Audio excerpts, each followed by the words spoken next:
Welcome back to First Look, the show where we give you a sneak peek at an upcoming game. This one is for the first expansion to one of our favorite games last year. It's called Teotihuacan, the Late Preclassic Period.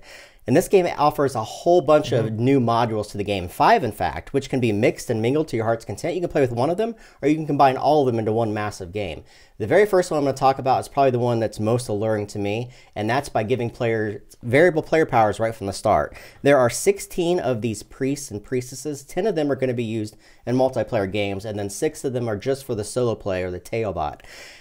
So I'm not even going to try to pronounce some of these, but the very first one, I'll just introduce one of them to you. It's very unique. So most of these priests and priestesses are going to have a duality to them. They're going to give you something very beneficial, but they're also going to have a negative penalty that are going to be hampering you through the entire game. This one says every time you collect a mask, is what you're going to want to be doing through the entire game, you're also allowed to move up a temple and grab a resource. However, you're not allowed to take any other discovery tiles for the rest of the game, but masks. Yeah, it's pretty cool. All these priests and priestesses, each one you read seems like it's just crazier than the last, you know? Yeah.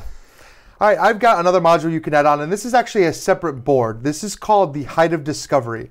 This is going to introduce a new temple track, which is this orange temple that you're going to be able to move on just in addition to all the other temples. And this one, you're going to be able to get discovery tiles like normal. And when you reach these different dotted spaces on the board, you're going to be able to take a benefit from over here. And because this orange temple was not featured at all on the original map, they're actually going to give you a new board that you can use that also gives you a space to move up that orange track. In addition, anytime you get an option to move up any, it lets you choose orange as that option as well. The third module in the game is called the Seasons of Progress. This is going to be a global effect that affects everyone at the end of each of the seasons or eclipses in the game. That's going to be handled by this board here. You're going to have a number of tiles that are face down, with the one that's going to affect everyone face up, so you have a whole round to be able to prepare for that.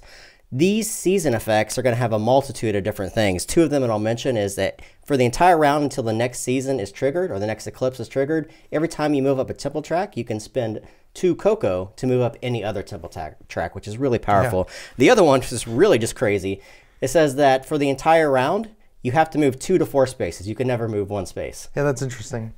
The next 2, the 4th and 5th modules, are kind of similar. I'm going to talk about module 4. Yeah. This is the architecture board, which replaces the old way that you'd put decorations on the pyramid. So what they've actually done here is streamlined the decoration process to resemble every other board that used to be on the game, the way you'd get resources. So now, based on not only how many dice you bring over, it also depends on how many the pip value of those dice that you bring over. So you're going to get a better escalating benefit, including a new benefit, which is unlocking one of your dice that had previously prated a temple. There used to be no other way on the board to unlock, but now they're adding that in here as well. And they've also added that into Module 5. This is the new development board. That also has these areas where you can unlock, but just like the other board, they've now kind of mirrored that same aspect through all the boards. So on developments now, when you're trying to build up the temple, you now also need a dice combination of specific ones to build up to specific levels in the game.